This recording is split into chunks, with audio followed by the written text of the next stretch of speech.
কি অবস্থা লাবিবা? এই মিলিকান সয়েল ড্রপ এক্সপেরিমেন্ট কেমন লাগলো? ভালোই। ওটা দিয়ে যে আমাদের যে চার্জ যে কোয়ান্টাইজ প্রত্যেকটা জিনিস যেরকম ইলেকট্রনের চার্জের মাল্টিপল, ওই জিনিসটা খুবই ইম্পর্টেন্ট একটা জিনিস ছিল। আর ওই ব্যাটা দেখছো ওই রকম এত এত বাজে সিচুয়েশনে থেকে যে কিছু মাপতে পারতেছে না, এই করতে পারতেছে না, বুদ্ধি দিয়ে কেমনে কেমনে ইকুয়েশন চেঞ্জ করে করে সাবস্টিটিউশনের মা পুরা কাজ করছে, একদম এক্সট্রিম লেভেলে যায় এরপর বের করছে। দিয়া ভিডিও দেখা হয়েছে মিলিকান সয়েল ড্রপ এক্সপেরিমেন্টেরটা? হ্যাঁ ভাইয়া দেখা হয়েছে। আমরা দেখি 1 মিনিট একটু ওয়েট করে বাকিরা জয়েন করে নে। আজকে আমরা এই ইলেকট্রিক ফিল্ডের যে বেসিক্স গুলো নিয়ে ডিসকাস করলাম এগুলার একটা সামারি দিব।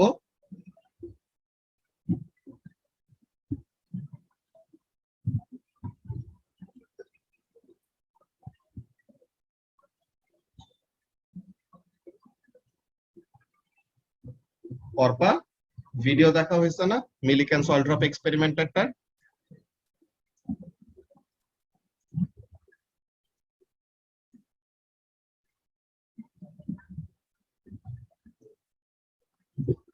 ওকে, সো তাহলে আই হোপ সবার ভিডিও দেখা হয়ে গেছে। তো ওখানের মধ্যে মিলিকান সয়েল ড্রপ এক্সপেরিমেন্টের থেকে আমরা কি বের করছি যে প্রত্যেকটা জিনিসের চার্জ কি ইলেকট্রনের চার্জের মাল্টিপল, তাই না? যে ইলেকট্রনের চার্জ কত -1.6 ইনটু 10 টু দি পাওয়ার -19, তো তো ম্যাগনিটিউডটা কত 1.6 into 10 to the power -19 coulomb. তো যত রকমের তুমি চার্জ পাও না কেন কি হবে, all of those must be a multiple of charge of N electron. এমন হলো ব্যাপারটা। মারিয়া, ভিডিওটা দেখা হয়েছে? হ্যাঁ ভাইয়া। ওকে, সো এটা নিয়ে কি কোনো কোশ্চেন আছে মিলিকান সয়েল ড্রপ এক্সপেরিমেন্টটা নিয়ে? না।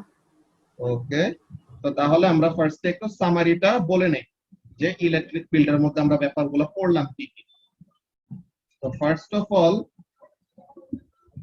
ইলেকট্রিক ফিল্ডের পড়া পড়তে সময় প্রথমে আমাদের ইলেকট্রিসিটি রিলেটেড পড়া আসলেই কি চার্জ নিয়ে কথা বলতে হয়। তো তাহলে চার্জ কি জিনিস? Charge is the actually what property of a material, যে কি করতে পারে, it actually makes a particle to experience electric force. যে তোমার যদি চার্জ থাকে তো তখন তুমি কি করতে পারবা, ইলেকট্রিক ফোর্স এক্সপেরিয়েন্স করতে পারবা। তো এখন এখানের মধ্যে কাজটা কি, দুইটা চার্জড পার্টিকেলের মধ্যে অ্যাট্রাকশনও হইতে পারে রিপালশনও হইতে পারে, ডিপেন্ড করে তাদের চার্জের সাইনটা কেমন। Similar charges will repel, opposite charges will attract each other. তো এখন এগুলো তো আমরা আগে থেকে জানতাম, কিন্তু এই যে তারা অ্যাট্রাক্ট করবে বা রিপেল করবে, কত ফোর্সে অ্যাট্রাক্ট করবে কত ফোর্সে রিপেল করবে, এই ব্যাপারগুলো আমরা কিসে থেকে পাবো? এইগুলো আমরা এক্সপেরিমেন্ট করে করে বের করছি যে the force is directly proportional to the product of the charges and the force is inversely proportional to the square of the distance between them. তো এইটা তো এখন তাহলে প্রপোর্শনালিটি সাইন সরানোর জন্য আমাদের কি করতে হয়, একটা কনস্ট্যান্ট আনতে হয়, যে কনস্ট্যান্টটাকে আমরা কি বলছি, die electric constant K. And এই কে টাকে আমরা যদি আরো লিখি তো তাহলে এটা কি লেখা যায়, k is equal to what 1/4/epsilon naught, where epsilon is what, epsilon is the permittivity of free space, যে তোমার ভ্যাকুয়ামের মধ্যে কত ইজিলি কি করতে পারা যায়, ইলেকট্রিক ফিল্ড জেনারেট করতে পারা যায় ওই জিনিসটা। দেন আমরা ইলেকট্রিক ফোর্স নিয়ে কথা বলার পর ফিল্ড স্ট্রেংথ নিয়ে ডিসকাস করছি। ফিল্ড স্ট্রেংথের কাহিনীটা কেমন এসাস, যে ফোর্স পার ইউনিট সামথিং, কোন ফিল্ড নিয়ে কথা বলতেছে ওইটা হলো main factor. So if we are talking about electric field, so তাহলে এটা কি হবে, ফোর্স পার ইউনিট চার্জ। যদি আমরা ম্যাগনেটিক ফিল্ড নিয়ে কথা বলি, ফোর্স পার ইউনিট মনোপোল, এইটা নিয়ে আমাদের কাজ আসবে না, এলেভেন্সে দরকার নাই। গ্র্যাভিটেশনাল ফিল্ড স্ট্রেংথ, এটা আমরা ক্লাস 7 থেকে পড়ে আসতেছে, এটা কি ফোর্স পার ইউনিট ম্যাস, যে নিউটন পার কিলোগ্রাম, যেটা আমরা দেখে আসতাম ওই জিনিসটা। সো তাহলে ইলেকট্রিক ফিল্ড স্ট্রেংথটা কি হবে, ফোর্স পার ইউনিট চার্জ। তো এটা নিয়ে আমরা কি করছিলাম, ওই যে ক্রিকেটের ওই এক্সাম্পলটা বলছিলাম যে পার্টনারশিপ, এন্ড পার্টনারশিপে কার কন্ট্রিবিউশন বেশি কার কন্ট্রিবিউশন কম, এমন টাইপের ব্যাপার। যে ফোর্স, একটা চার্জের ভ্যালু বড় একটা চার্জের ভ্যালু ছোট, both of them will exert equal and opposite force on each other. That's true, but কি হয় যার চার্জের ভ্যালু বেশি that is responsible for the amount of force that is acting between the charges.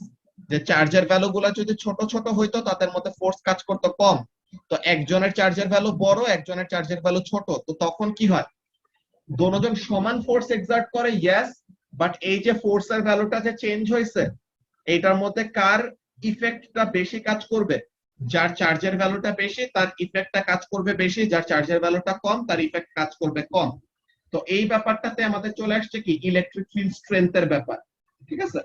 তো electric field স্ট্রেংথের ওই কাহিনীটা বোঝানোর জন্য কি বলছিলাম যে ফোর্স পার ইউনিট চার্জ, তো তার মানে একটা 1 কুলম্ব চার্জের উপরে একটা বস চার্জ পার্টিকেল যতটুকু ফোর্স এক্সার্ট করবে ওইটাকে আমরা কি বলবো, the electric field strength of the boss charge, তাই না? সো তাহলে force is equal to k q1 q2 by r square. So তাহলে আমরা যার ফিল্ড স্ট্রেংথ বের করতে চাই তাকে আমরা ইকুয়েশনে রাখবো, আর অন্য আরেকটা চার্জকে কি করে দিব মারিয়া, ডিভাইড করে কাটাকাটি করে দিব, তাই না? যে এই যে এখানের মধ্যে আমরা কি চাইতেছিলাম, বস চার্জের ফিল্ড স্ট্রেংথ কত এটা চাইতেছিলাম। সো হোয়াট উই ডিড, আমরা টেস্ট চার্জের চার্জগুলোকে কাটাকাটি করে দিলাম। সো তাহলে কি থাকতেছে, the remaining equation is 1 by 4 pi epsilon naught boss charge charge divided by r square, যে ওই ডিসটেন্সের স্কয়ার।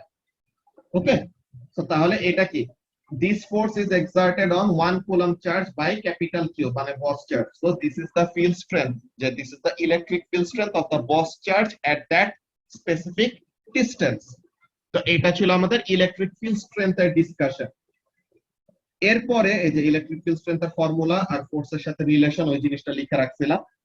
এরপর আমরা কি দেখছি, ইলেকট্রিক ফিল্ডের প্যাটার্ন, রাইট? এসএস ইলেকট্রিক ফিল্ডের প্যাটার্নটা কেমন ছিল, পজিটিভ পয়েন্ট চার্জের জন্য নেগেটিভ পয়েন্ট চার্জের জন্য দেখো এখানের মধ্যে কি আমাদের ডিরেকশন গুলা কেমন, যে আমাদের অলওয়েজ কনভেনশনটা কি এসএস, আমাদের নিয়মটা কি, যে একটা পজিটিভ চার্জ যেদিকে মুভ করবে ওই দিকে আমরা কি বলবো, ফিল্ডের ডিরেকশনটা বলবো, ঠিক আছে।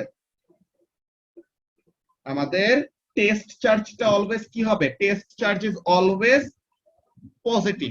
ওকে, তো এর জন্য মনে আছে আমরা ইলেকট্রিসিটির সময় যেই কথাটা বলতাম লাবিবা, আমরা বলতাম কি, the current flows from where, the current flows from positive to negative because this is the direction in which what a positive charge will move, right? So একটা পজিটিভ চার্জ যেদিকে মুভ করবে এটাকে আমরা কি বলবো, ডিরেকশন অফ কারেন্ট। কিন্তু actually move করে কোন চার্জগুলি, অ্যাকচুয়ালি তো মুভ করে ইলেকট্রনস। তো ইলেকট্রন যেদিকে মুভ করে কারেন্টের ডিরেকশনটা কি হবে, তার অপোজিট ডিরেকশন, ঠিক আছে। তো এই ব্যাপারটাই যে আমরা কনভেনশনাল কারেন্ট আর ইলেকট্রন ফ্লো নিয়ে যে ও লেভেলস থেকে দেখে আসছিলাম সার্কিটের মধ্যে, এখন ব্যাপারটা তোমাদের লজিক ক্লিয়ার হওয়ার কথা, বিকজ আমাদের কি কনভেনশনটাই এরকম, তাই না, যে we always consider what, we always consider the positive charges to move. So তাহলে একটা পজিটিভ চার্জ যেদিকে মুভ করার কথা আর একটা পজিটিভ চার্জ যেদিকে মুভ করে ওইটাকে আমরা কি বলি, কারেন্টের ডিরেকশন বলি। সো তার মানে পজিটিভ চার্জ মুভ করলো না কিন্তু মুভ করলো নেগেটিভ চার্জ, সো তাহলে একটা নেগেটিভ চার্জ যেদিকে মুভ করবে কারেন্টের ডিরেকশনটা কি হবে, তার অপোজিট ডিরেকশনে হবে। বুঝতে পারছো এসা? জি ভাই। ওকে, সো তাহলে আমরা এরকম রেডিয়াল ফিল্ড বলে দেখছিলাম যে পজিটিভ পয়েন্ট চার্জের জন্য নেগেটিভ পয়েন্ট চার্জের জন্য, যে পজিটিভ পয়েন্ট চার্জের জন্য কি ছিল রেডিয়ালি আউটওয়ার্ডস আর নেগেটিভ পয়েন্ট চার্জের জন্য কি ছিল রেডিয়ালি ইনওয়ার্ডস। দেন আমরা কয়টা এরকম ফিল্ড স্ট্রেংথের ক্যালকুলেশন করে দেখাইছিলাম, যেটা থেকে পরে আমরা কি আসছে ওই ইকুইপটেনশিয়াল সারফেস নিয়ে একটু ডিসকাস করছিলাম, তাই না? তো এই ব্যাপারটা ফিল্ড স্ট্রেংথের ক্যালকুলেশন এগুলো আমরা পারি। দেন ইউনিফর্ম ইলেকট্রিক ফিল্ড, তো এখানে দুইটা প্যারালাল প্লেট আছে অপোজিটলি চার্জ, তো তাদের মাঝে কি ক্রিয়েট হয়, ইউনিফর্ম একটা ইলেকট্রিক ফিল্ড ক্রিয়েট হয়। কিন্তু বর্ডারে কি থাকে, বর্ডারে এরকম ওই কার্ভড পার্ট গুলি থাকে, কেন, ওগুলাকে আমরা কি বলি, এন্ড এররস, ঠিক আছে। তো তাহলে ওই এন্ড এরর গুলোর কাজটা কি, তারা অ্যাকচুয়ালি যে absence of charges below or above the extreme end, তো ওখানের মধ্যে কি হয় এরকম কার্ভড পার্টটা আসে, ওইটা আমরা জাস্ট জেনে রাখলাম যে কেন হয়। দেন আমরা ম্যাগনেটিক ফিল্ডের প্যাটার্ন বা শেপ যেভাবে করে আয়রন পিলিং দিয়ে স্টাডি করতাম, ইলেকট্রিক ফিল্ডেরটা আমরা স্টাডি করতে পারি, বাট এখানে কি ইউজ করতে হয়? Semolina grains and castor oil. তো এটা হলো ব্যাপার। দেন ইএইচটি পাওয়ার সাপ্লাই, এই ব্যাপারটা কি ছিল? ইএইচটি মানে হলো এক্সট্রা হাই টেনশন, যে অনেক হাই ভোল্টেজ ওয়ালা পাওয়ার সাপ্লাই, এগুলাকে কি বলে? ইএইচটি পাওয়ার সাপ্লাই। ওকে, তাহলে জানো স্ট্রং এনাফ একটা কি ক্রিয়েট হইতো? মারিয়া, ফিল্ড ক্রিয়েট। এরপরে আমরা একটা সুন্দর কনসেপ্ট ক্লিয়ার করে রাখছি, কি জিনিস? Potential energy of a charge and the potential of a field. So এইটা পুরোটা এখন ডিসক্রাইব করার কিছু নাই, এখানের মধ্যে আমরা পটেনশিয়াল ব্যাপারটা কি পড়ছি Ferdous? Potential is the amount of energy, যে amount of potential energy per unit charge, যে একটা 1 কুলম চার্জের ফিল্ডের একটা সার্টেন পজিশনে যে এনার্জি থাকবে ওটাকে আমরা কি বলবো? The potential of the field at that point. ঠিক আছে? তো তাহলে পটেনশিয়ালটা কি? The potential energy at that point divided by the charge of the charge particle. So তাহলে voltage is equal to what, or the potential is equal to what? Energy per unit charge, যে joules per coulomb, যেটা আমরা ও levels থেকে পড়ে আসছিলাম ওই ব্যাপারটা। তো এখানে থেকে আমরা কি পাইছি? এসএস ইলেকট্রিক ফিল্ড স্ট্রেংথের নতুন আরেকটা ফর্মুলা পাইছি। কি জিনিস? Electric field strength is potential difference divided by distance, তাই না? তো এই জিনিসটা now potential of a field, এটার ফর্মুলা আমরা কি লিখতে পারি? ওরকম 1/4 pi epsilon nought q by r, আর 1/4 পাই এপসাইলন নট কে কি লেখা যায় মারিয়া? ডাইরেক্টলি কে লেখা যায় না? হ্যাঁ। তো তাহলে কে কিউ বাই আর এটাও বলা যায়। সো এটা কিসের formula? Potential of a field at a certain point r. এরপর আমরা কি নিয়ে ডিসকাস করছি? ইকুইপটেনশিয়াল সারফেস। ইকুইপটেনশিয়াল সারফেসের ব্যাপারটা কি ছিল? যে এমন একটা জায়গা আর এমন একটা সারফেস যেখানে কি থাকবে? সব জায়গায় পটেনশিয়াল সমান থাকবে। তো নাম শুনে বোঝা যায় যে ইকুই মানে সমান, পটেনশিয়াল মানে তো পটেনশিয়াল, তো তার মানে সমান পটেনশিয়াল ওয়ালা সারফেস গুলাকে আমরা কি বলবো? ইকুইপটেনশিয়াল সারফেস বলবো। ওকে, তো এই ব্যাপারটা। তো equipotential surface for a uniform field, equipotential surface for a radial field. তো এখানের মধ্যে আমাদের ইকুইপটেনশিয়াল সারফেস আর ফিল্ড লাইনের মধ্যে একটা রিলেশন আছে। রিলেশনটা কি লাবিবা? দে আর in what? 90 Right degree. angles to each other. Exactly, perpendicular or 90 degree or transverse to each other, যেটাই বলো একই কথা। ওকে, তো এইগুলার পরে তোমাদেরকে মিলিকেন্স অয়েল ড্রপ এক্সপেরিমেন্টের ভিডিও দিয়ে দেওয়া হয়েছিল, যেটা থেকে কি করছে মিলিকেন নামের ওই সায়েন্টিস্টটাই, সে কিন্তু ফার্স্ট ডিসকভার করছে যে ইলেকট্রনের চার্জের ভ্যালুটা কত, এন্ড আরো ইম্পর্টেন্ট একটা জিনিস বের করছে যে charge is what? Charge is quantised. Charge is quantised, যেরকম আমরা ইউনিট 2 তে কি পড়ে আসছিলাম? এনার্জি ইজ কোয়ান্টাইজড পড়ে আসছিলাম না? ইউনিট 2 তে আমরা পড়ে আসছিলাম এনার্জি ইজ কোয়ান্টাইজড, যে no matter how much energy you have, always the energy will be what? The energy will be a multiple of Planck's constant. ওকে, তো তুমি যে কোন একটা এনার্জির ভ্যালু বললা, ওই এনার্জির ভ্যালুকে যদি কি করি? Planck's constant দিয়ে ডিভাইড দেই, তো always it is bound to give what? an integer outcome. যদি Planck's constant দিয়ে ডিভিজিবল না হয়, তো তার মানে that energy is not permittable in the universe. বুঝতে পারছো? In the same way, charge is quantized. What does that mean?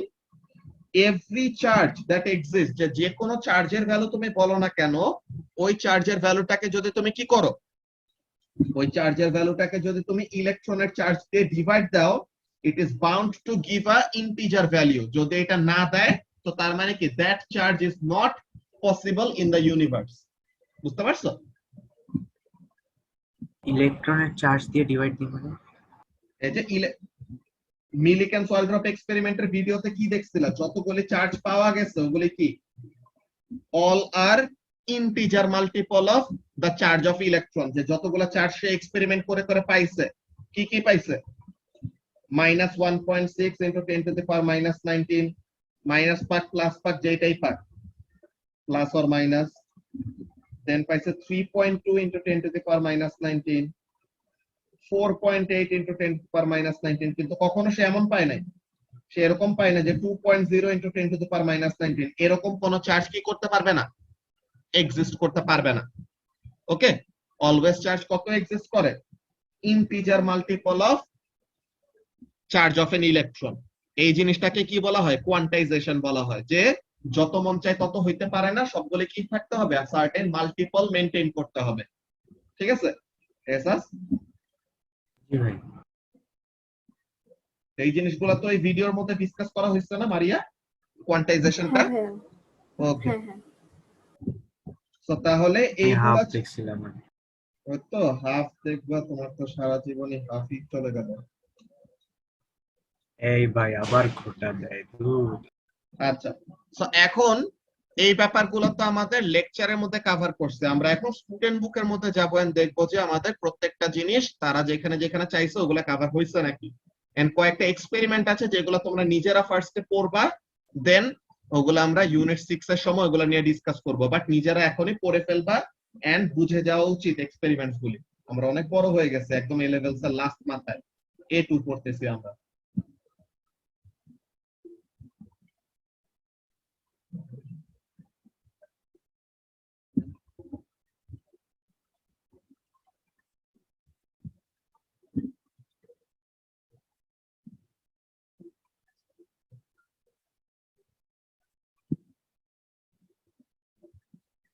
Okay, so এখন এখানের মধ্যে দেখো আমাদের কি কি কাজ।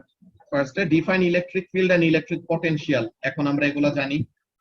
দেন electric field strength is equal to force per unit charge, এটা জানি। Describe the concept of uniform electric field, এটা জানি। Electric field strength is equal to voltage by distance, এটাও এখন জানি, এটা ডেরাইভেশনও দেখছি, যদিও লাগবে না তাও। তো এখন এখানের মধ্যে কাজগুলো কি, এই টপিক গুলাতে লার্নিং অবজেক্টিভস গুলা কভার হয়েছে, মানে আমাদের জিনিসগুলা দেখা হয়েছে, এন্ড এগুলা আমাদের যত বই পড়বো, ঠিক আছে, বইয়ের এখানের মধ্যে দেখো যে the electric force is acting as the resultant force and any resultant force is equal to what, মারিয়া? যে কোনো resultant force is equal to ma, নাকি? ভাইয়া তো তাহলে this eq is equal to ma, তো এখানে থেকে অ্যাক্সেলারেশন বের করছে। সো এরকম টাইপের কতগুলি ক্যালকুলেশন যে মেকানিক্সে যা যা করছিলাম ওগুলো এখানের মধ্যে আসবে। জাস্ট আমাদের নলেজ গুলা কি হইতেছে, কিউমুলেটিভ হইতেছে, আগে যা শিখছো ওগুলা তো আছেই, নতুন কনসেপ্ট গুলো পুরানের সাথে মিলায়ে ক্যালকুলেশন এসব আসবে। তো ইলেকট্রিক পটেনশিয়ালের এইসব ব্যাপার এগুলো আমরা কভার করছি। এই যে ইউনিফর্ম ইলেকট্রিক ফিল্ড, এই যে ইএইচটি পাওয়ার সাপ্লাই, যে এক্সট্রা হাই টেনশন যেটা বলছিলাম, তো এগুলা।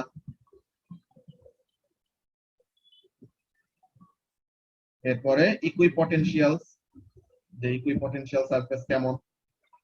দেন মিলিকানস অয়েল ড্রপ এক্সপেরিমেন্ট, এই ভিডিও দিয়ে দেওয়া হয়েছে। এই যে এটা নিয়ে কিন্তু এক্সামে আসবে না, you will not need to write about it in the exam, কিন্তু এই রিলেটেড কয়েকটা ছোট ছোট প্রবলেম আসতে পারে, ডিরেক্টলি এক্সপেরিমেন্ট কিভাবে কি করছে এটা আসবে না। ওকে, এই মিলিকানস অয়েল ড্রপ এক্সপেরিমেন্ট তো ভিডিওর মধ্যে গেছে। তো তোমাদের page number 32 check point questions homework থাকবে। Then radial electric field, define radial electric field, draw and interpret diagrams of electric field, এই জিনিসটা আরেকটু পরে আরো দেখবো ডিটেইলসে। then describe the relationship between electric field strength and electric potential, তো electric field strength আর পটেনশিয়ালের মধ্যে relationship যেটা আমরা দেখছিলাম, যে ডিসটেন্সের সাথে ইলেকট্রিক ফিল্ড স্ট্রেংথ কিভাবে চেঞ্জ হয়। then use equations relating to electric field strength and potential for radial electric field, যে আমরা ইকুয়েশন গুলা নিয়ে ডিসকাস করব। তো এই যে ইলেকট্রিক ফিল্ড স্ট্রেংথ এটা কি ছিল, k q by r square, or k মানে হলো 1/4 pi epsilon nought into q by r square. তো এই জিনিসটাই এখানের মধ্যে লিখছে। তারপর পটেনশিয়াল, এই যে q by 4 pi epsilon nought into r, মানে কি v is equal to 1/4 pi epsilon nought into q by r. এই জিনিসটা একটু আগে লিখে আসছিলাম না নোটপ্যাডে মারিয়া, তো এটা হলো ব্যাপার। এরপর এখন আমরা একটু কম্বাইন্ড এই ইলেকট্রিক ফিল্ডের ব্যাপারটা একটু স্টুডেন্ট বুক থেকে পড়বো। ওকে, আমরা কম্বাইন্ড এই ইলেকট্রিক ফিল্ডের এই ব্যাপারটা পড়বো। এর মধ্যে দেখ কি বলতেছে। when there are, আচ্ছা ধরো আজান দিতেছে, আমরা একটু একটা মিনিট ওয়েট করি।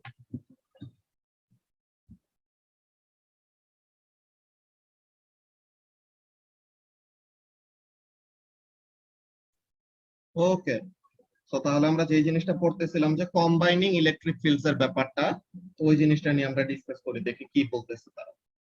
বলতেছে when there are electric fields caused by more than one charged object, তো তখন কি the overall field at any place is the vector sum of all the contributions from each field। তো তার মানে একটা single charge থাকলে পরে তো তার জন্য ইলেকট্রিক ফিল্ড স্ট্রেংথ বের করতে পারি, তাই না? এখন পাশে যদি আরেকটা চার্জ পার্টিকেল থাকে, সো তখন তার ইফেক্টটাও কি করা লাগবে, কনসিডারেশনে নেওয়া লাগবে। লাইক আমরা একটা সিঙ্গেল ফোর্স থাকলে তাকে কি ধরতাম, এস আস রেজাল্টেন্ট ফোর্স হিসেবে ধরতাম। কিন্তু যদি সাথে আরেকটা ফোর্স কাজ করে, so what we need to do, we need to take both the forces into consideration and find the resultant force. So ওইরকম হলো ব্যাপারটা। ওকে, তো তাহলে the force effects of each contributing field combine to produce the overall field। তো তাহলে at every point you have to work out the resultant force, and so you know how a charged particle will be affected in that place. The sum of all these individual forces effects in the overall electric field। তো যে কথাটা বললাম, এটা নিয়ে কি কারো কোনো confusion আছে, কি বলা হইলো?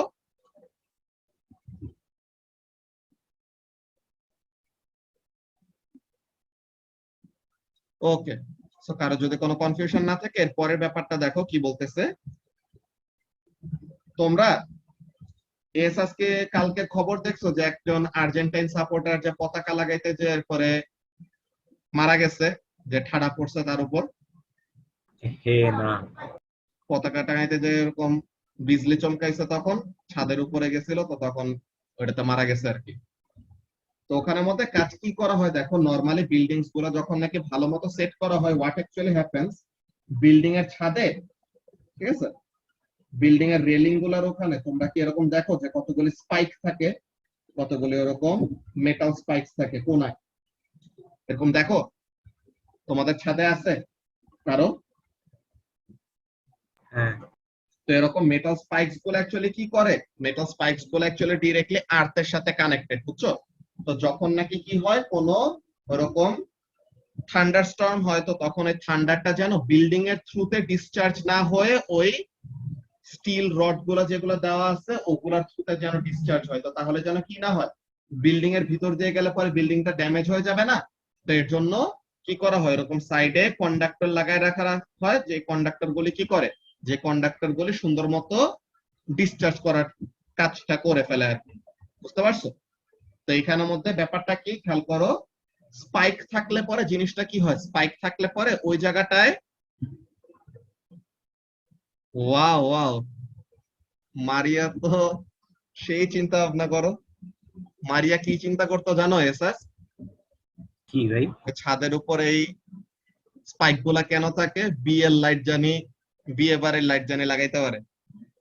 ভাই রে ভাই, আচ্ছা ঠিক আছে, তো অনেক জনের অনেক টাইপের চিন্তা ভাবনা থাকতে পারে, এখন আর কেউ লজ্জায় বলবে না। তো একটা নতুন জিনিস জানলাম যে কে কি চিন্তা করতো। ওকে, সো এখানের মধ্যে ওই কাজে ইউজ করতো না, এটা এই রিজনে, ঠিক আছে। তো এখন এখানের মধ্যে দেখি এর পরে কাজটা কি। স্পাইক থাকলে পরে কি হয়, তাদের ওখানে সুন্দর মতো ইলেকট্রিক ফিল্ডটা কনসেন্ট্রেট হইতে পারে। সো তাদের থ্রুতে যে স্পাইক কোন রিজিয়ন থাকলে তার থ্রুতে বেশি করে ডিসচার্জ হওয়ার টেন্ডেন্সি থাকে। কেন, এই জিনিসটা এখানে লেখা, দেখো কি বলতেছে, যে charge is particularly concentrated in regions around spikes or point on charged objects. ঠিক আছে, এই জিনিসটা কাজটা কি, যে this means that they have a closed field lines and the field lines will be strong around them। এই যে দেখো স্পাইক করা যে জায়গাগুলো, এখানে কি field lines গুলি খুবই কনসেন্ট্রেটেড। তো এখানের মধ্যে ব্যাপারটা কি হয়, for this reason lightning conductors are spiked. যে লাইটনিং কন্ডাক্টরের কথাটা মাত্র বললাম না, যেটা বিএল লাইট লাগানোর জন্য আর কি অ্যাড করে মারিয়ার চিন্তা ভাবনা ওয়াইজ। তো এখানের মধ্যে কাজটা কি, লাইটনিং কন্ডাক্টর গুলি কি করা থাকে, ওরকম স্পাইক করা থাকে। তো কি হয়, the concentrated charge will more strongly attract opposite charges, so lightning is more likely to hit the lightning conductor than the building being protected. Okay, যেই বিল্ডিং কে প্রোটেক্ট করার জন্য লাইটনিং কন্ডাক্টর অ্যাড করা হয়েছে ওই বিল্ডিংটাকে যেন কি রাখতে পারে, সেফ রাখতে পারে, এমন হলো ব্যাপারটা। ওকে, এখানের মধ্যে কি বলতেছে, in fact the field around a spiked conductor is often so strong that it can cause charge leakage through the conductor. মানে ব্যাপারটা কি হয়, ব্যাপারটা হয় এরকম যে তোমার ক্লাউডস গুলি, ঠিক আছে, স্কাই স্ক্রেপার গুলি তো অনেক উঁচা উঁচা থাকে না, যেগুলো ক্লাউডের মধ্যে দিয়েও চলে যায়। তো এখানের মধ্যে কি হয়, ক্লাউডের মধ্যে যখন নাকি চার্জ অ্যাকুমুলেশন হয়, কিভাবে হয় লাবিবা, আমরা এটা ও লেভেলসে থাকতে সময় পড়ছিলাম স্ট্যাটিক ইলেকট্রিসিটির সময়, তাই না, যে ক্লাউডস এর মধ্যে নিচেদের যে আইস পার্টিকেলদের মধ্যে কলিশন, দেন আবার কি হয়, এরোপ্লেন গুলা যে মুভ করে তাদের সাথে ক্লাউড পার্টিকেল গুলার কলিশনের জন্য, ফ্রিকশনের জন্য কি হয়, ইলেকট্রন ট্রান্সফার হয়। সো তখন ক্লাউড গুলি কি হয়ে যায়, চার্জ হয়ে যায় না। হ্যাঁ, তো এই যে তারা চার্জ হয়ে আছে, তো তখন কি হয়, the high rise buildings যাদের ওখানে এরকম স্পাইক গুলি থাকে তারা কি করে, they can actually cause leakage of charges, যে তারা even before the thunderstorm or even before the lightning they can do what, they can actually cause some charges to discharge. তো তাহলে ওই চার্জ কে কি করতে দেয় না, ঠিকঠাক মতো সাফিসিয়েন্ট অ্যামাউন্টে কি হইতে দেয় না, অ্যাকুমুলেট হইতে দেয় না। তো তার মানে কি, they also avoid what, they also prevent thunderstorms from occurring। ঠিক আছে, যে কথাটা বলতেছে কে, যে এখানে যে in fact the field around a spiked lightning conductor is often so strong that it can cause charge leakage through the conductor. তো তার মানে কি, this happens before charge builds up enough to produce a lightning strike. তো তার মানে কি, therefore the probability of lightning occurring is reduced, further protecting the building from these dangers। ঠিক আছে, তো ইয়েস, বিএল লাইট লাগানোর কাজেও ইউজ করা হয়, এন্ড এটা আরো বড় এই কাজটা করে। ঠিক আছে মারিয়া, ওকে। তো তাহলে আমরা আজকে নতুন একটা ইউজ শিখলাম। এন্ড এইখানের মধ্যে দেখো ব্যাপারটা কি, এই যে এইখানের মধ্যে খেয়াল করো, এই জায়গাটায় এই পজিটিভ চার্জটা তার এই ডিরেকশনে একটা ফিল্ড ক্রিয়েট করবে, এই পজিটিভ চার্জটা তার এই ডিরেকশনে ফিল্ড ক্রিয়েট করবে। নাও there will be a certain position where what will happen, the two field lines or the two electric field strengths will cancel each other out. So যেখানে তারা কি করবে, একজন আরেকজনকে ক্যান্সেল আউট করে দিবে, ওই জায়গাটাকে আমরা কি বলি, ওই জায়গাটাকে আমরা স্পেশাল নামে ডাকি, যেটাকে আমরা কি বলি, নিউট্রাল পয়েন্ট। ওকে, তো তাহলে তুমি যদি এরকম নিউট্রাল পয়েন্টে কোন একটা চার্জ পার্টিকেল ছেড়েও দাও, ওখানে যেহেতু কোনো কি নাই, ফিল্ড নাই, তো তাহলে it will experience no force. বুঝতে পারছো ব্যাপারটা কি বললাম? ওকে, সো এরকম ইলেকট্রিক ফিল্ড রিলেটেড আমাদের অ্যাকচুয়ালি এক্সারসাইজ কি বলে, চেক পয়েন্ট কোশ্চেন গুলো খুবই ইজি। তো check point questions of page number 1, check point questions of page number 32 and check point questions of page number 34। আচ্ছা, ওই তুমি কি জানি কোশ্চেন পেপারস দিছিলা মানে বড় ভাইদের ব্যাচে, এটা আমাদের দিবা? হ্যাঁ হ্যাঁ দিব। So page number 32, page number 34 এইগুলি, দেন কুলম্বস ল, যেখানে কি হচ্ছে, force is directly proportional to q1 q2 by r square, এই জিনিসটা, যে make calculations of electrostatic force between charged particles and verify Coulomb's law experimentally। এই এক্সপেরিমেন্টের কথাটা বলতেছিলাম, যে এটা কি, এটা তোমরা নিজেরা পড়তে পারো, এন্ড এইটা তোমাদের ফ্যাক্ট শিটে আরো সুন্দর মতো লেখা আছে। ফ্যাক্ট শিট তো তোমরা অলরেডি এখন চিনো, তাই না, এই যে ভেরিফাইং Coulomb's law, এই এক্সপেরিমেন্টটা, এটা আচ্ছা দাঁড়াও, এটা আমরা আজকে পড়ে দেই, আজকে তো আমাদের অলরেডি ইলেকট্রিক ফিল্ডের এটা শেষ, তো আমি করাই দিই, সমস্যা নেই।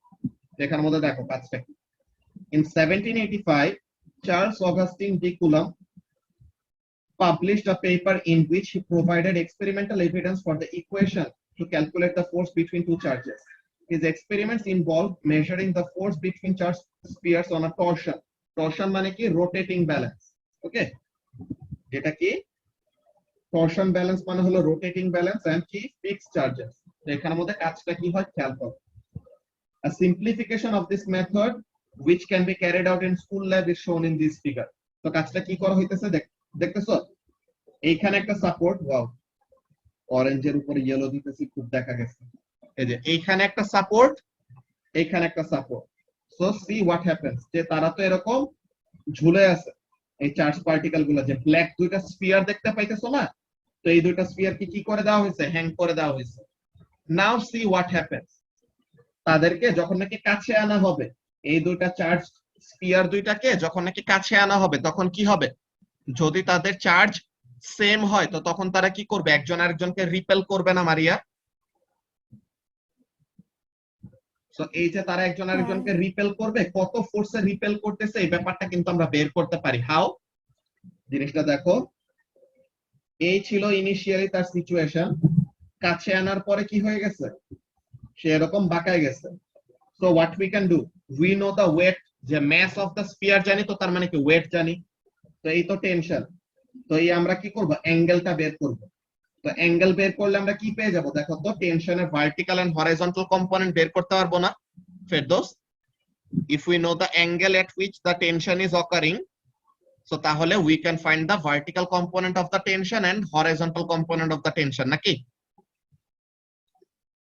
so এখানের মধ্যে দেখো, vertical component of the tension কি কাজ করবে, the vertical component of tension will balance the weight of the sphere, and the horizontal component of tension will be what, the electric force, যে ইলেকট্রিক ফোর্সটা যে either attraction বা repulsion যেটা feel করো, তাই তো? সো তাহলে এখানের মধ্যে কাজটা কি হচ্ছে দেখো, সেপারেশন আমরা চেঞ্জ করে করে দেখবো যে অ্যাট্রাকশন রিপালশন ফোর্সের ভ্যালুটা কিভাবে করে চেঞ্জ হয়, দেন ইভেন্চুয়ালি সে কি করছে, ওই ফর্মুলাটা ডেরাইভ করছে। এন্ড তোমাদেরকে মনে আছে এএস এর একদম শুরুতে বলছিলাম যে আমরা অ্যাকচুয়ালি কোনো কিছু টাচ করতে পারি না, ছোট হইলেও আমাদের মধ্যে একটা গ্যাপ থাকে।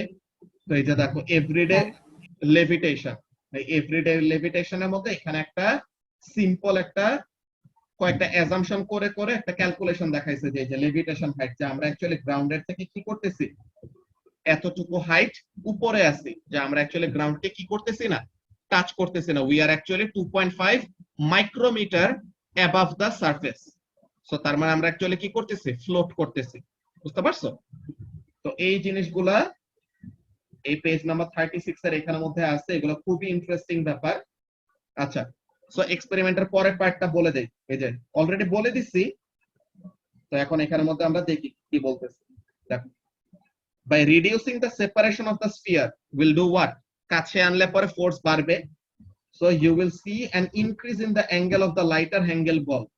You can investigate the force between the charged spheres and confirm that there is a inverse square law relationship আর কি, যে ডিসটেন্স ডাবল করলে ফোর্স কি হয়ে যাবে, 1/4 হয়ে যাবে, ডিসটেন্স 3 টাইমস করলে ফোর্স কত হয়ে যায়, 1/9 হয়ে যায়। এমনই কি ছিল আমাদের ইনভার্স স্কয়ার ল রিলেশনশিপ, তাই না? সো তাহলে বলতেছে কি, and that the force is proportional to the product of the charges. So তাহলে এই জিনিসটা তোমরা রিডিং পড়লে পরে না বুঝার কোনো কারণ নাই, ঠিক আছে? তো পেজ নাম্বার 37 এর চেক পয়েন্ট কোশ্চেন, তো তাহলে যে ব্যাপারগুলি কি কি দেখো, পেজ নাম্বার 32,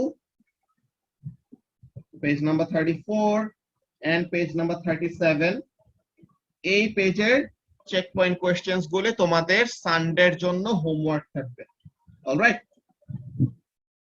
তো এইগুলি থাকবে তোমাদের সানডের জন্য হোমওয়ার্ক। এক্সাম প্র্যাকটিসের গুলো এখনই দিচ্ছি না, এক্সাম প্র্যাকটিসের গুলো নেক্সট উইকে দিব, যে আমাদের 15 তারিখে তো ঈদের আগে লাস্ট ক্লাস, তো এরপরে তোমাদের এই 6A এক্সাম প্র্যাকটিস গুলা হোমওয়ার্ক দিব, অলরাইট? তো তাহলে